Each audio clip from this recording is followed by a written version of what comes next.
We're going to continue where we stopped last week. हमने जहां पिछली बार हमने रुके थे वहीं से हम आगे चलेंगे. Last week we began to discuss on resisting temptations. पिछली बार हमने शुरुआत की थी ये देखते हुए कि कैसे हम अभिलाषाओं परीक्षाओं को रोक सकते हैं, उनका सामना कर सकते हैं. All of us face temptations in life.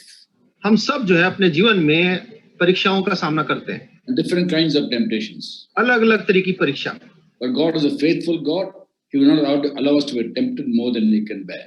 और हमारा परमेश्वर विश्वास योग्य है, हमारे को सहने से बाहर परीक्षा में नहीं पड़ने देगा. With the help of God, we can face every and resist every temptation. परमेश्वर की सहायता से हम हर परीक्षा का सामना कर सकते हैं, हर परीक्षा को हम रोक सकते हैं. And last week we spoke about how by quoting the scriptures we can resist the evil one's temptations. पिछली बार हमने देखा था कि कैसे हम वचन को बोल के दुष्ट का सामना कर सकते हैं. All temptations come only from the evil one, using the things of this world. सारी परीक्षाएं जितनी हमारे पास आती हैं, सब दुष्ट हमारे के द्वारा से हमारे पास आती हैं. वो संसार की चीजों का प्रयोग करके हमारे को परीक्षा में लाता है. James 1:13 says, God never tempt us. याकूब 1:13 में लिखा है कि परमेश्वर कभी भी हमारी परीक्षा नहीं करता. And we also don't want to fall into temptation. और हम भी परीक्षा में गिरना नहीं चाहते. So evil one brings temptations to us. और जो दुष्ट है वो हमारे पे परीक्षा लाता है. Last week we spoke about how Jesus, by simply saying it's written, he resisted every temptation and did not commit a single sin. और पिछले हमने देखा था कैसे प्रभु यीशु मसीह ये लिखा है, क्योंकि लिखा है कह के उसने 3 बार शैतान को जो है उसको हराया और उसका सामना कर सके. Not only the 3 temptations, whatever temptations we face today, the Lord also faced. जितनी परीक्षा, यही 3 परीक्षा नहीं, पर जितनी परीक्षा हम आज सहते हैं, सामना करते हैं, उन सब का सामना प्रभु यीशु मसीह ने किया. Hebrews 4:15 says that every temptation we face, he also faced. Verse brother? Hebrews chapter 4 verse 15. Hebrews 4:15 में लिखा है कि जितनी परीक्षा हम सहते हैं वो सब उसने भी सही. That verse says, we don't have a high priest who is unable to sympathize with our weaknesses. और हमारे पास ऐसा महायाजक नहीं है, क्योंकि हमारे पास ऐसा महायाजक नहीं जो स्वर्ग में ऊपर होकर स्वर्ग से होकर गया.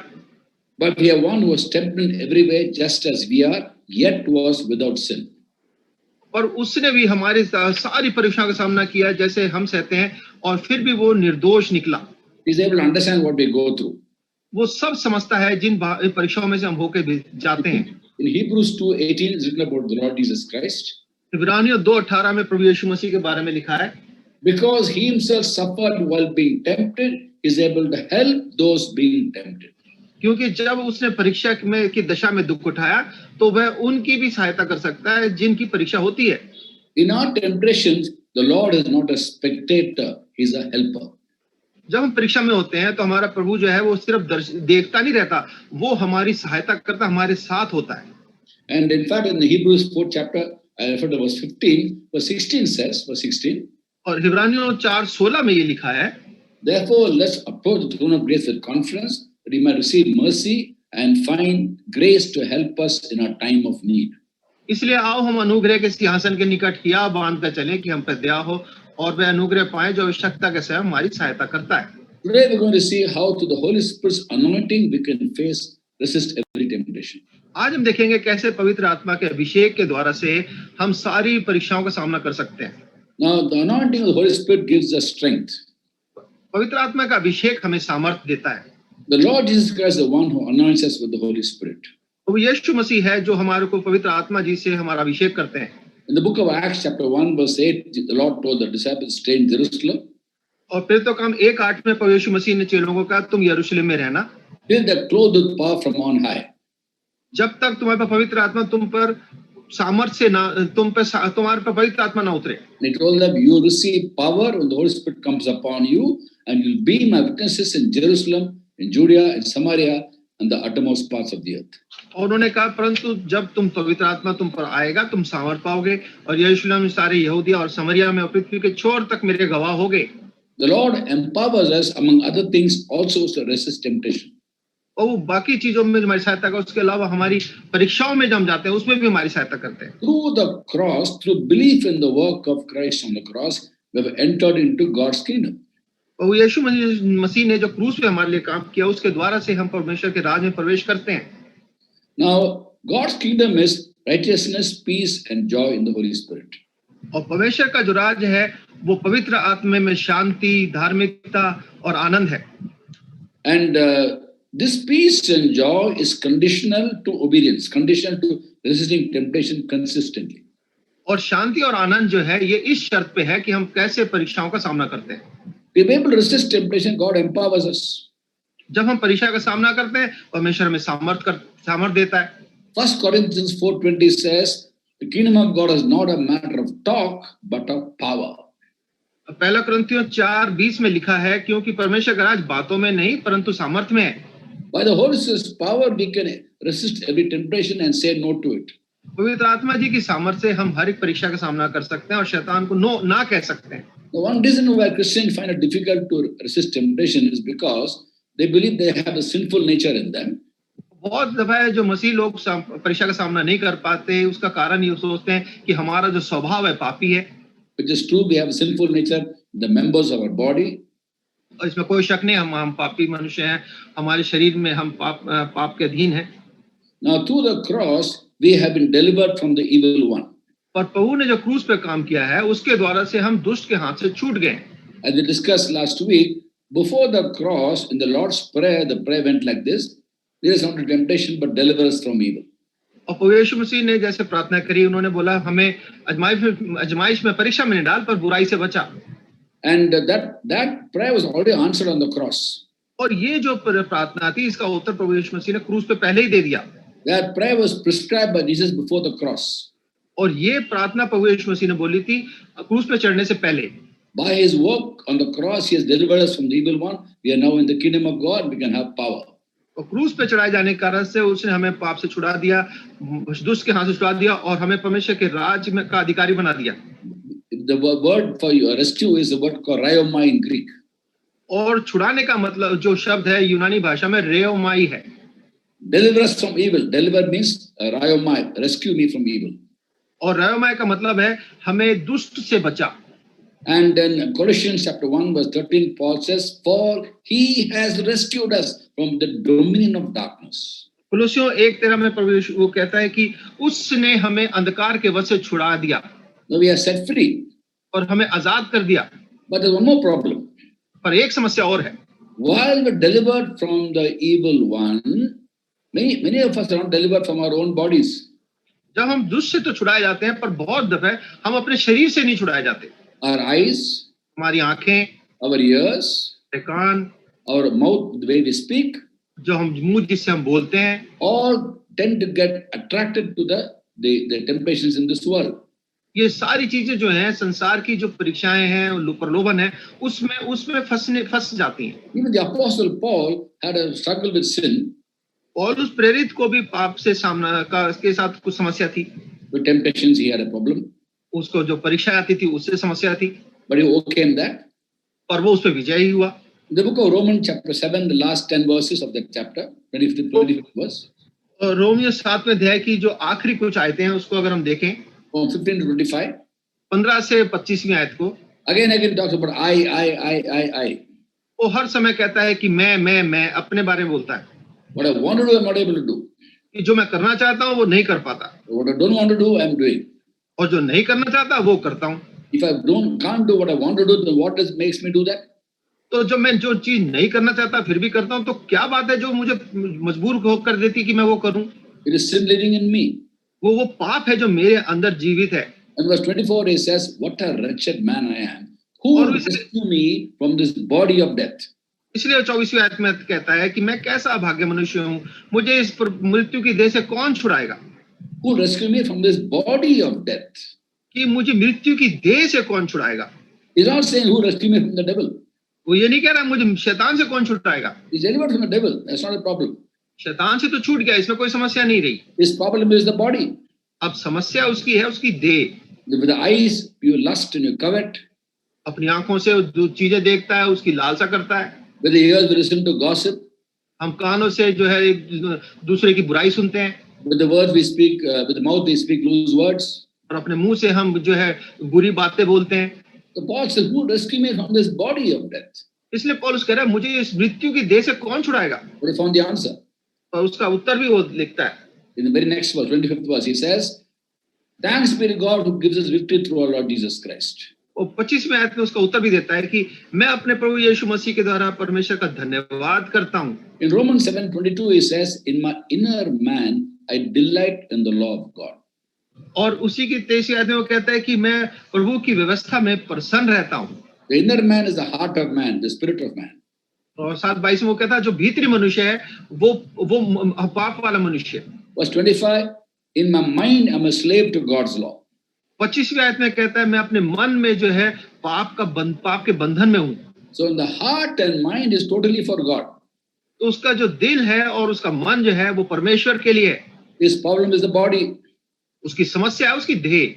Who will rescue me from the body of death, he says. तो वो कहता है मुझे इस मृत्यु की देह से कौन छुड़ाएगा। And he found the answer. उसका उत्तर भी मिल गया That Jesus Christ rescues me. कि प्रभु यीशु मसीह जो है मुझे छुड़ाएगा By anointing us with the Holy Spirit. पवित्र आत्मा जी से हमारा अभिषेक So करके। the 8th chapter of Romans रोमियो 8वें अध्याय में is full of spirit, spirit, spirit, spirit, spirit. वो पूरा अध्याय जो है आत्मा आत्मा आत्मा से ही भरा हुआ है। Very first verse says, पहली आयत में ही वो कहते हैं "There is therefore no condemnation for those in Jesus Christ, सो अब जो मसीह यीशु में है उन पर दंड की आज्ञा नहीं, who walked on according to the flesh, but according to the Spirit. क्योंकि वे शरीर के अनुसार नहीं वरन आत्मा के अनुसार चलते हैं। For the law of the Spirit of life has set me free from the law of sin and death." क्योंकि जीवन की आत्मा की व्यवस्था ने मसीह यीशु में मुझे पाप और मृत्यु की व्यवस्था से स्वतंत्र कर दिया। So people think I got the sinful nature in me. तो लोग सोचते हैं कि मेरे अंदर तो पाप का स्वभाव है, Till I die, I have this body. जब तक मैं मरूंगा नहीं ये देह मेरे साथ रहेगी। Sinful nature is in the body. ये पाप का जो स्वभाव है ये मेरे शरीर में है, So I'm not able to resist these temptations. इसलिए मैं इस परीक्षा का सामना नहीं कर पा रहा हूँ। How do you look at that? इसको हम कैसे देखें? Now, I want to give an example from everyday life. हम रोज के जो जीवन है उसमें से ही उदाहरण लेते हैं। How an aircraft takes off from the ground. कैसे एक जहाज जो है जमीन छोड़ के ऊपर उड़ता है। Now, in every aircraft, there are 4 forces acting. हर जहाज में जब उड़ता है तो 4 ताकतें उस पर काम करती हैं। Thrust means going forward. Thrust मतलब जो आगे को जो जोर लगा रहा है वो। Drag means behind the tail wing, where the fish drag because low pressure. Drag, DRAG. हाँ, जब वो आगे को चल रहा है तो उसके साथ साथ एक ताकत उसको पीछे भी खींच रही है जिसको ड्रैग बोलते हैं इंग्लिश में। Lift, एक है लिफ्ट जो उसको ऊपर उठा रही है, which makes the plane go up, जिससे वो जहाज ऊपर को उठता है, and the weight that pulls the plane down. और उस जहाज का वजन जो उसको नीचे को खींचता है। When the thrust is more than the drag, it goes forward. जब उसको आगे वाली ताकत जो पीछे खींच रही है उससे ज्यादा हो जाती है तो वो आगे को बढ़ता है। When the lift is more than the weight, it goes up. और जब वो उठाने वाली ताकत उसके वजन से ज्यादा हो जाती है तो वो ऊपर को उठ जाता है। Take example of a helicopter. उदाहरण के लिए हम एक उदाहरण लेते हैं हेलीकॉप्टर का। Helicopter goes up vertically. Helicopter जो है सीधा ही जमीन से ऊपर उठ जाता है। When the rotors move fast, जब उसके ऊपर वाला पंखा तेज घूमता है, the cross section of the rotor blades are such that they pull the air down. और उसको पंखों की बनावट ऐसी होती है कि हवा को नीचे को फेंकता है। And when the helicopter engine starts, और जब हेलीकॉप्टर का इंजन चालू हो जाता है, it moves fast. वो बहुत तेजी से घूमने लगता है। It pulls the air down. वो हवा को नीचे खींचता है। And the downward thrust of the helicopter blades, और जो नीचे को जो हवा तेजी से फेंक रहा है, वो जो नीचे फेंक रहा है, that is more powerful than the weight of the helicopter. वो इतना ज्यादा हो जाती है कि हवा जो हेलीकॉप्टर का वजन है उससे भी ज्यादा हो जाती है। Helicopter goes up. तो हेलीकॉप्टर ऊपर उठ जाता है। When the helicopter takes off or the aircraft takes off, जब एक हेलीकॉप्टर या एरोप्लेन जब उड़ता है, it doesn't mean there is no gravity. इसका मतलब ये नहीं कि वो गुरुत्वाकर्षण खत्म हो गया। Weight is because of gravity. वजन जो है वो गुरुत्वाकर्षण के द्वारा से ही होता है। Those of you who studied physics in school remember weight is W is mg. Weight is mass into gravity. और जो फिजिक्स पढ़े हैं वो जानते हैं कि जो वजन है वो उसका घनत्व और उसकी ताकत के बराबर होता है। Everything has mass. Aircraft has mass. हर चीज में एक घनत्व है, एक वजन है। Mass into gravity is weight. जो वजन और उसका गुरुत्वाकर्षण दोनों मिला दिया जाए तो वो वजन बन जाता है। Gravity is always there. Gravity is always there. अच्छा, गुरुत्वाकर्षण हरदम रहता है। Mass is always there. वजन भी उसका जो घनत्व है वो भी रहता है। So there is weight. इसलिए वजन हो जाता है। So when a helicopter takes off, it doesn't mean that there's no gravity at all. The gravity is still there. अगर एक जहाज या हेलीकॉप्टर उड़ रहा है, इसका मतलब ये नहीं कि गुरुत्वाकर्षण खत्म हो गया, वो फिर भी है। But it goes up because the downward thrust of the helicopter blades is more powerful than the gravity and the weight. पर वो इसलिए उठ जाता है क्योंकि जो नीचे जो उसको ऊपर उठाने जो नीचे जो उसको उठाने वाली शक्ति है, उसके वजन से और उसके घनत्व से ज्यादा हो जाती है। In the same way, we all have the sinful nature. उसी तरह से हम सब का भी पाप का स्वभाव है। Sinful nature doesn't go at all till the day we die. It will not go. और इस जब तक हम मर नहीं जाएंगे तब तक ये पाप का स्वभाव शरीर हमारे में रहेगा। The sinful nature gets attracted to the things in this world. और ये जो पाप का स्वभाव है, ये संसार की चीजों से प्रलोभित होता है। But the power of the Holy Spirit makes us rise above our sinful nature. और पवित्र आत्मा जी की सामर्थ्य से हम इस पाप वाले स्वभाव से ऊपर उठ जाते हैं। He empowers us. वो हमें सामर्थ्य देता है। Look at Romans chapter 8 verse 13. It says, Romeo 8:13 में लिखा है, if you live according to sinful nature, you will die. यदि हम अपने शरीर के अनुसार दिन काटेंगे तो मर जाएंगे। But if by the Spirit you put to death the mysteries of your body, you will live. यदि आत्मा की से देह की प्रक्रियाओं को मारेंगे तो जीवित रहेंगे। Galatians chapter 5 verse 24 says, गलातियों 5:24 में लिखा है, those who belong to Christ Jesus have crucified the sinful nature with its passions and desires. जो यीशु मसीह के हैं, उन्होंने शरीर को और उसकी लालसाओं और अभिलाषाओं समेत क्रूस पर चढ़ा दिया है। It's Galatians 5:24 that is. गलातियों 5:24। Those who belong to Christ Jesus, who is the Christian? Someone who belongs to Christ. तो मसीह कौन है? जो प्रभु यीशु मसीह का है। Those who belong to Christ Jesus have crucified the sinful nature with its passions and desires. जो मसीह के हैं, उन्होंने शरीर और उसकी लालसाओं को अभिलाषाओं को क्रूस पे चढ़ा दिया है। So we have victory in the name of Jesus. हमारे पास प्रभु यीशु मसीह के द्वारा से विजय है, and by the power of the Holy Spirit. और पवित्र आत्मा की सामर्थ के द्वारा से। For us to experience that power, our minds must be set on the things of the Spirit. तो ये सामर्थ हमारे पास होने के लिए हमारा दिमाग, हमारा मन जो है उस आत्मा के ऊपर केंद्रित होना चाहिए। The book of Romans chapter 8 verse 5 and 6 Paul writes, Romeo 8वां अध्याय 5वीं और 6वीं आयत में पौलुस लिखते हैं, those who live according to the sinful nature have their mind set on what that nature desires. क्योंकि शारीरिक व्यक्ति शरीर की बातों पर मन लगाते हैं। Those who live in accordance with the Spirit have their mind set on what the Spirit desires. परंतु आध्यात्मिक आत्मा की बातों पर मन लगाते हैं। The mind of sinful man is dead, but the mind controlled by the Spirit is life and peace. शांत शरीर पर मन लगाना तो मृत्यु है, परंतु आत्मा पर मन लगाना जीवन और शांति है। Verse 8 it says, Romans 8:8. Romeo 8:8 में लिखा है, Those controlled by the sinful nature cannot please God. और जो शारीरिक दशा में है वे परमेश्वर को प्रसन्न नहीं कर सकते। So for us to manifest victory over temptation, we should ask ourselves, are our minds set on things of this world or on things of God?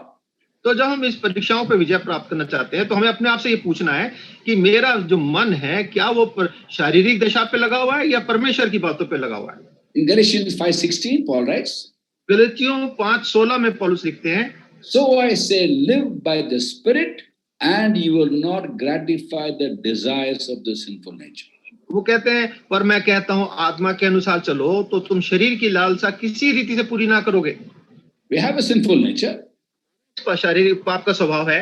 The sinful nature has earthly desires, और इस पाप के स्वभाव में इस संसार की जो लालसाएं वो हैं worldly desires. संसारिक लालसाएं। But if we live by the Spirit, और अगर हम आत्मा के द्वारा जीवित रहते हैं, we are led by the Spirit of God, और आत्मा के द्वारा हम लिए चले जाते हैं, आगे बढ़ते हैं, not gratify the desires of the sinful nature. तो हम पाप के स्वभाव की जो लालसाएं हैं उसको कभी पूरा नहीं करेंगे। The Holy Spirit is a helper. तो पवित्र आत्मा जी हमारे सहायक हैं। He anoints us with this power. वो अपनी आत्मा से हमारे को, अपनी सामर्थ्य से हमारे को भर देता है। Now let's go back to 1 Corinthians 10:13. पहला कुरिन्थियों 10:13 पे वापस जाते हैं। God is faithful. प्रभु हमारा विश्वास योग्य है। He will not allow to be tempted more than you can bear. और वह हमें सामर्थ्य से बाहर परीक्षा में नहीं पड़ने देगा। With every temptation is the way out, you can stand up under it. और वरन परीक्षा के साथ निकास भी करेगा कि तुम सह सको। What is that way out? बाहर जाने निकास का रास्ता क्या है? Depending on Jesus to anoint us with the Spirit. कि प्रभु यीशु मसीह पे निर्भर रहे कि हमें अपनी आत्मा से हमारा अभिषेक करें। And the Holy Spirit empowers us to say no to temptation. और पवित्र आत्मा जी हमें सामर्थ देता है कि हम पाप अभिलाषा को परीक्षा को ना कह सकें। There are many people have certain habits and attitudes and practices which are very displeasing to God. बहुत से लोगों की बहुत सी कई आदतें होती हैं जो परमेश्वर को पसंद नहीं आती। Addictions, बहुत सी ऐसी लतें होती हैं, bondages. उस बंधन में होते हैं। And they say, brother, I've tried very hard to come out of this. I'm not able to come out of it.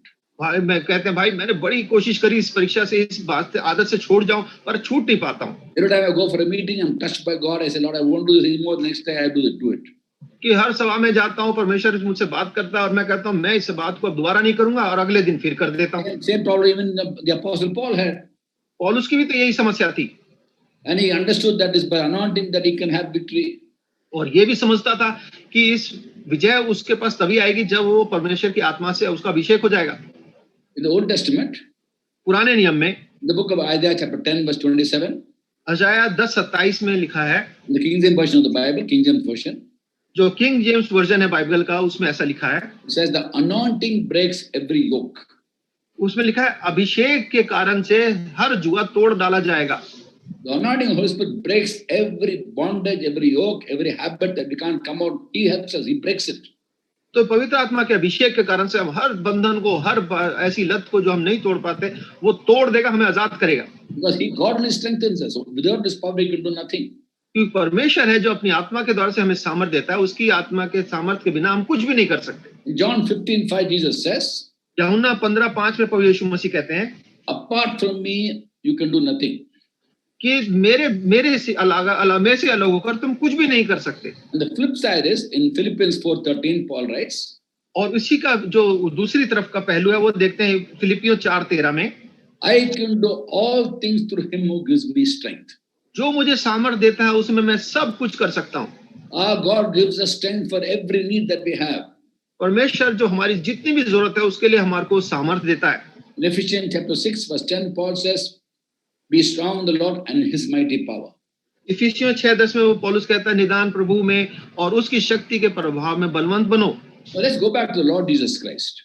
हम वापस प्रभु यीशु मसीह के पास जाते हैं। When he first faced temptations, Bible says after he was baptized, और जब Bible में लिखा है कि जब उसका बपतिस्मा हुआ और उसके ऊपर उस पर परीक्षा में डाला गया, the Spirit of God came upon him like a dove. और पवित्र आत्मा जी उसके पास एक कबूतर के नाई उस पर उतरी। In Luke chapter 4 verse 1 onwards it says, और उसकी पहली आयत में लिखा है, Jesus, full of the Holy Spirit, was led by the Spirit to the wilderness to be tempted by the devil. फिर यीशु पवित्र आत्मा से भरा हुआ यरदन से लौटा और लिखा है कि और आत्मा के सिखाने से जंगल में फिरता रहा और शैतान उसकी परीक्षा करता रहा। The tempter was the devil. और जो परीक्षा करने वाला था वो शैतान था। The one who led him to temptation was the Holy Spirit. और जो उसको परीक्षा में लेके गया वो पवित्र आत्मा जी थे। Or not before filling him with the Spirit. पर पवित्र आत्मा जी से भरे जाने से पहले नहीं लेके गया। Today, why do we face temptations? आज हम क्यों परीक्षाओं का सामने में पड़ते हैं? Many Christians do not realize that on the cross the Lord delivers from the evil one.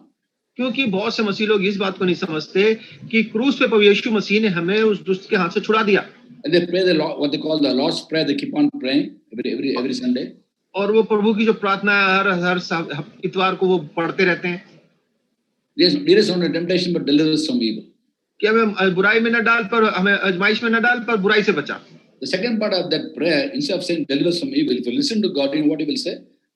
और उसका दूसरे भाग में अगर हम पढ़ें तो उसमें कैसा लिखा है? No, if you listen to God instead of talking to God, अगर हम परमेश्वर की सुने उससे बात करने की बजाय, He'll say, प्रभु कहेगा, don't you know that 2000 years back I delivered you? क्या तुम नहीं जानते 2000 साल पहले मैंने तुम्हें छुड़ा दिया है इससे? He's saying deliver me, deliver me, deliver me. तुम हरदम बोलते हैं हमें बचा, हमें बचा, बचा। I delivered you 2000 years back. मैंने तो तुम्हारे को इस परीक्षा में पढ़ने से 2000 साल पहले ही बचा दिया। You have been set free. तुम तो आजाद कर दिए गए हो। When the Son sets you free, you are free indeed. और जब पुत्र तुम्हें आजाद करेगा तो तुम वास्तव में आजाद हो। And many Christians wonder, Lord, every day I'm praying Lord's Prayer, yet I'm facing temptations. Why, Lord? बहुत से लोग कहेंगे, भाई प्रभु मैं हर रोज प्रार्थना करता हूँ, फिर भी मैं क्यों ही परीक्षा में पढ़ता हूँ? Lord face temptation. That doesn't mean the prayer is not heard. तो अगर आप परीक्षा में पढ़ रहे हैं तो इसका मतलब क्या आपकी प्रार्थना सुनी नहीं जा रही? It was heard already 2000 years back. वो प्रार्थना तो आपकी 2000 साल पहले ही प्रभु ने सुन ली। We have been delivered from the evil one. हमें उस दुष्ट के हाथ से छुड़ा दिया गया है। And as you depend upon Lord Jesus Christ to fill us with the Holy Spirit, और जब हम प्रभु यीशु मसीह पे निर्भर होते हैं कि वो अपनी आत्मा से हमें भरे, just like He resists every temptation by the Holy Spirit giving a particular verse to speak to the evil one, और जैसे प्रभु यीशु मसीह को ने वचन के द्वारा से उस दुष्ट को हराया पवित्र आत्मा के अभिषेक के द्वारा से, we can also say no to temptation. हम भी परीक्षा को ना कह सकते हैं। So because He delivered us from the evil one, क्योंकि प्रभु ने हमें दुष्ट के हाथ से छुड़ा दिया है, He was already given us resources for us to live a holy life. उसने हमें सारे साधन दिए हैं कि हम एक पवित्र जीवन जिए। That's why we face temptations today. इसलिए हम आज जो है इन परीक्षाओं का सामना करते हैं। Obedience will not be obedience unless there was a chance of disobedience. आज्ञाकारिता तब तक आज्ञाकारिता नहीं होगी जब तक कि हमारे को आज्ञा ना मानने का मौका ना मिले। If there are no temptations in the world, how can you say I obeyed God? जब तक संसार में परीक्षाएं नहीं होंगी, हम कैसे कह सकते हैं कि प्रभु मैंने आपकी आज्ञा मानी। When we obey God, we do something that He wants us to do, sometimes against our own will. जब हम प्रभु की आज्ञा मानते हैं तो हम प्रभु की इच्छा पूरा करते हैं, कई बार हमारी इच्छा के विरोध में होती है वो बात।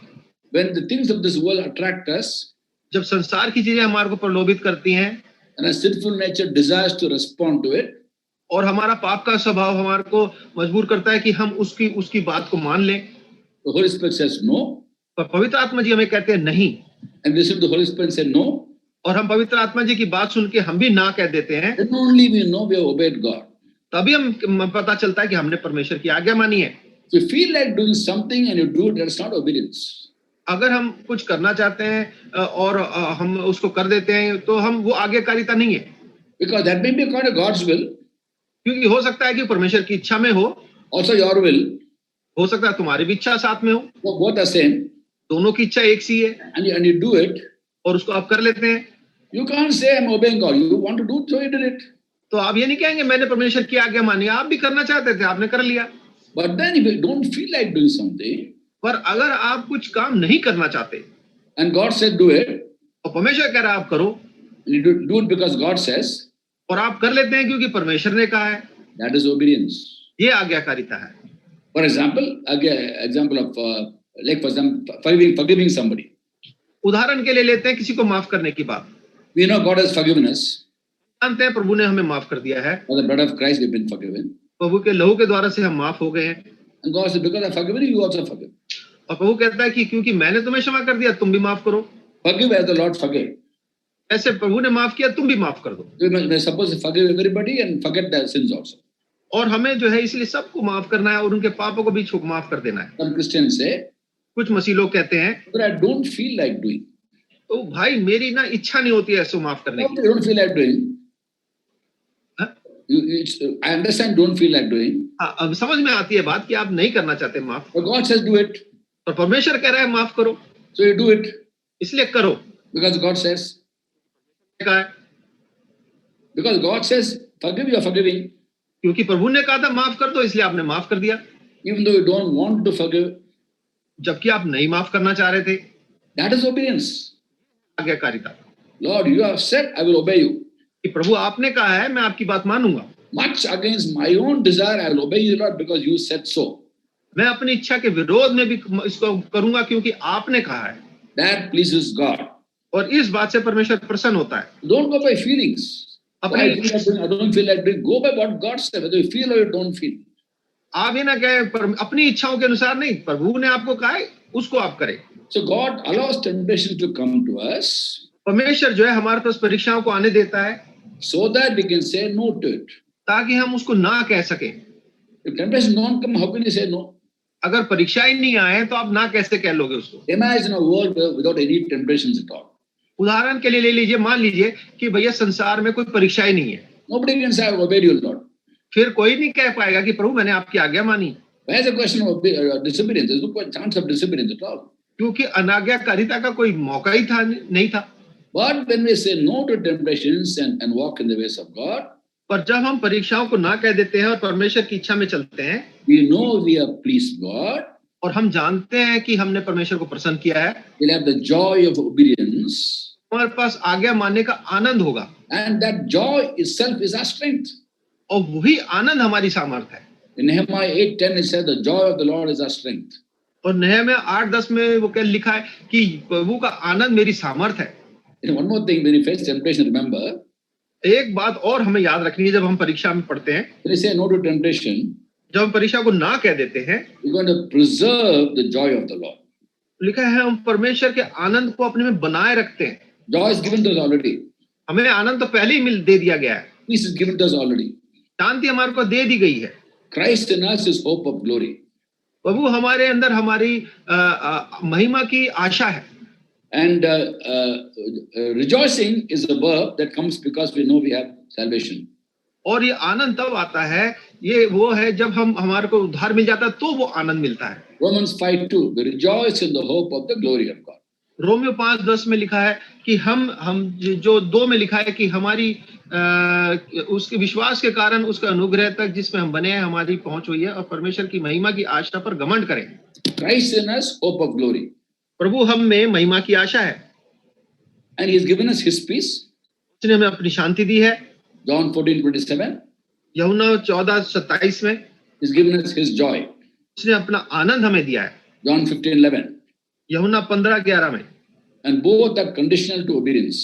और ये दोनों जो है हमारी आज्ञाकारिता पे निर्भर करती हैं। So when temptation comes, जब परीक्षा आती है, we think of the fact when they say no to it, और जब हम देखते हैं कि हम उसको इस परीक्षा को हमने ना कह दिया है, we're going to preserve the peace and joy of the Lord. तो परमेश्वर की शांति और आनंद हम उसमें उसको अपने जीवन में बनाए रखते हैं। And keeping that in mind, that will be our strength.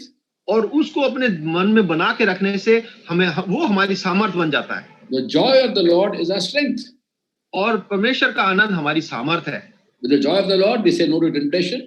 और जब हम परीक्षा को ना कह देते हैं तो हमारे को वो आनंद मिलता है। We are strengthened by that. हमें उससे सामर्थ्य मिलती है। That strength enables us to say no to temptation. और ये सामर्थ्य हमारे को मदद करती है कि हम परीक्षा को ना कह सकें। And we preserve the peace and joy. और उस शांति और आनंद को अपने अंदर हम बनाए रखते हैं। In every way, God strengthens us by the anointing of the Holy Spirit. हर बात में परमेश्वर अपनी आत्मा के अभिषेक से हमारे अंदर ये शांति आनंद को बनाए रखता है। So any addiction, any problem, have simply ask Jesus to touch you and empower you by the Holy Spirit, and He will break the yoke of bondage. तो कोई भी आदत है, कोई भी बात ऐसी है जो हमारे अंदर है, उसको हम जो नहीं छोड़ पा रहे, हम परमेश्वर के उसको अधीन लाएं, उसके अभिषेक के अधीन लाएं, वो हमारी सहायता करेगा कि हम उसको छोड़ दें। And first to experience the strength, our hearts must be totally committed to the Lord. और इस सामर्थ्य को पहचानने के लिए सबसे पहले हमारा हृदय परमेश्वर के लिए पूरी तरह से समर्पित होना चाहिए। In the Old Testament time, read in Psalm 84 verse 5. भजन 84 उसकी 5वीं आयत में पुरानी नियम में हम देखते हैं। Blessed are those whose strength is in you. और लिखा है कि धन्य है वो जिसकी जो तुझ में सामर्थ पाता है। And verse 7 says, और उसका दूसरा भाग में लिखा है, 7th verse, they will go from strength to strength. और 7वीं आयत में लिखा है वो बल से बल पाते जाते हैं। Anointing breaks every yoke of bondage earlier which you had, which you could not come out. और सारी जो बंधन जिससे हम बाहर नहीं निकल पाते थे, ये अभिषेक जो है उसको तोड़ देता है। And the Holy Spirit counsels us about other temptations which might come our way. और परमेश्वर जो है हमारे को जो और परीक्षाएं हमारे जीवन में आती रहती हैं, उसके लिए हमारे को समझाता है।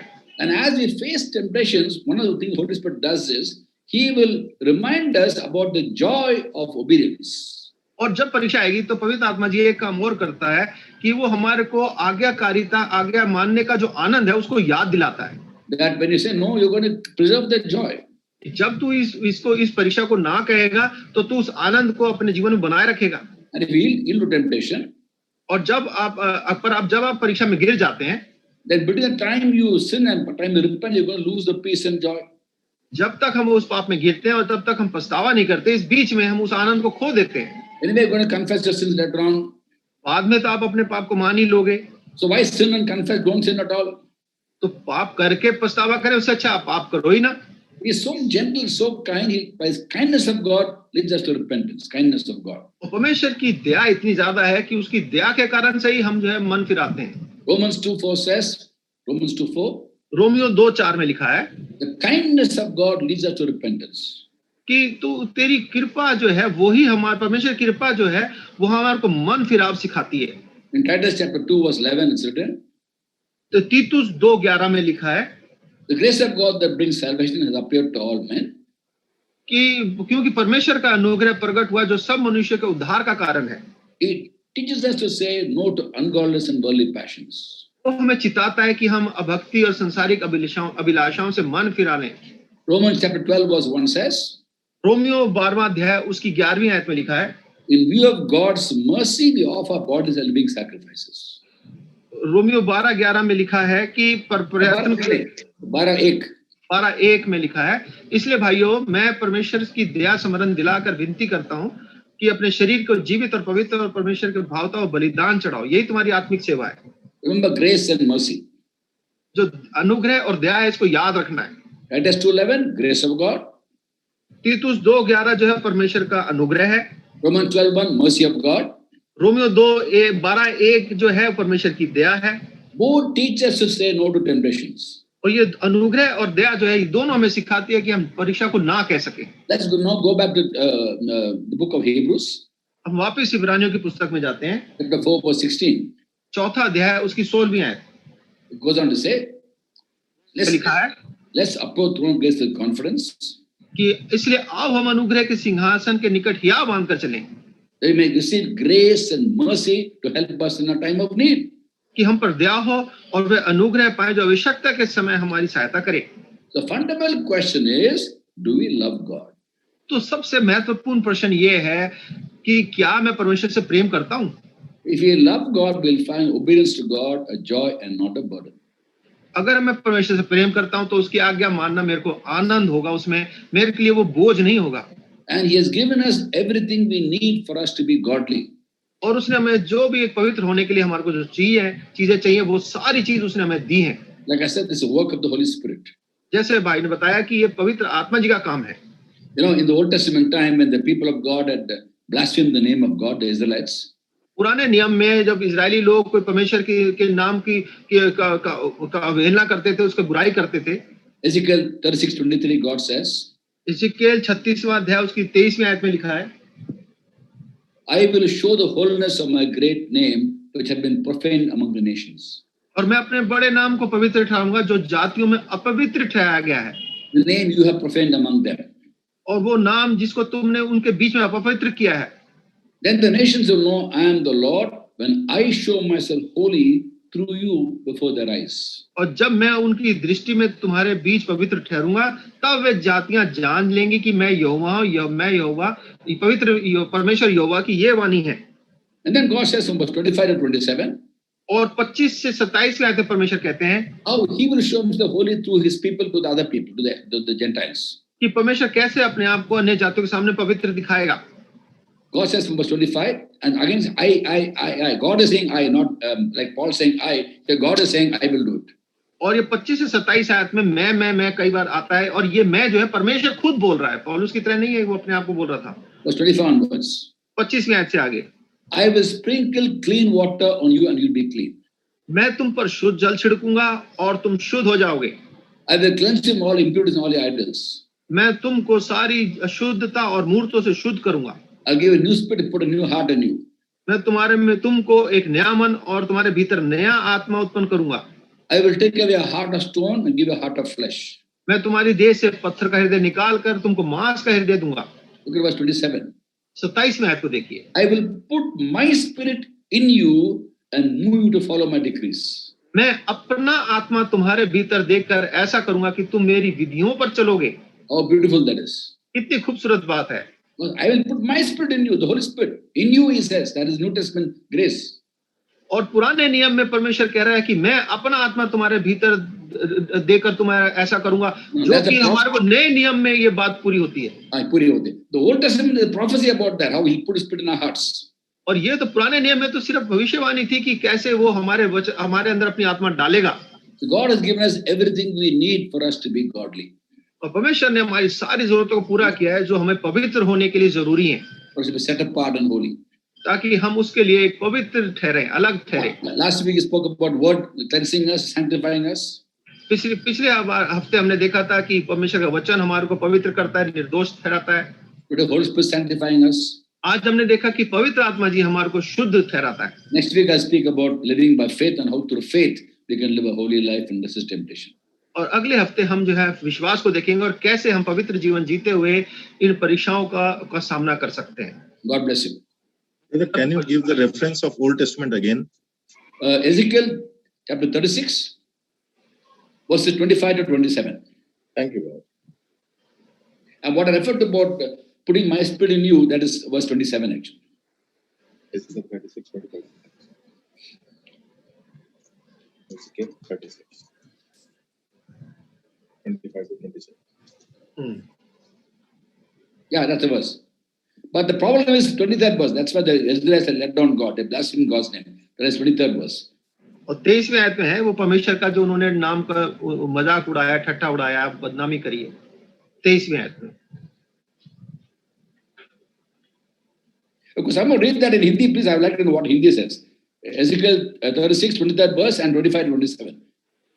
हिंदी में पढ़ सकते हैं? हाँ, या 23rd verse says that, और मैं अपने बड़े नाम को पवित्र ठहराऊंगा जो जातियों में अपवित्र ठहराया गया, जिसे तुमने उनके बीच अपवित्र किया, और जब मैं उनकी दृष्टि में तुम्हारे बीच पवित्र ठहरूंगा, तब वे जातियां जान लेंगी कि मैं यहोवा हूँ, परमेश्वर यहोवा की यही वाणी है. Praise God. Now look at verse 25-27. That's the solution God gives. What he will do. 25वीं और 26वीं आयत भी पढ़ लेंगे कि परमेश्वर जो है समाधान बता रहा है. लिखा है, मैं तुम पर शुद्ध जल छिड़कूंगा और तुम शुद्ध हो जाओगे, और मैं तुमको तुम्हारी सारी अशुद्धता और मूर्तों से शुद्ध करूंगा. मैं तुमको एक नया मन दूंगा और तुम्हारे भीतर नई आत्मा उत्पन्न करूंगा, और तुम्हारी देह में से पत्थर का हृदय निकाल कर तुमको मांस का हृदय दूंगा. Verse 27. Read verse 27. इसमें आयत में लिखा है, और मैं अपना आत्मा तुम्हारे भीतर अपना आत्मा, God's spirit he says. Yeah. तुम्हारे भीतर ऐसा करूंगा कि तुम मेरी विधियों पर चलोगे और मेरे नियमों को मानकर उनके अनुसार करोगे. Praise God, praise God. Now you look at verse 25. The Lord says Shuddha Jal he says. That what is that? What is that holy water? Yeah, go ahead. 25वीं आयत में जो शुद्ध जल लिखा है, ये शुद्ध जल क्या है? Read Ephesians 5:25. इफिसियों 5:25 पढ़ लेते हैं. हिंदी में इफिसियों 5:25 वहां लिखा है, हे पतियों अपनी अपनी पत्नी से प्रेम रखो, जैसा मसीह ने भी कलीसिया से प्रेम करके अपने आप को उसके लिए दे दिया. Go ahead. Reading further. कि उसको वचन के द्वारा जल के स्नान से शुद्ध, वचन के द्वारा जल के स्नान के द्वारा. Praise God. That water, pure water, actually the word of God. और ये जो शुद्ध जल है, ये परमेश्वर का वचन है. That's why the word was so beautifully connected everywhere. और इसलिए ये वचन जो है हर जगह जो है वो बड़ी सुंदरता से जुड़ा हुआ है. That's why you call it the word of God. इसलिए इसे परमेश्वर का वचन कहा गया. Not words of God, but word of God. परमेश्वर के वचनों, कई वचन नहीं, एक है परमेश्वर का वचन.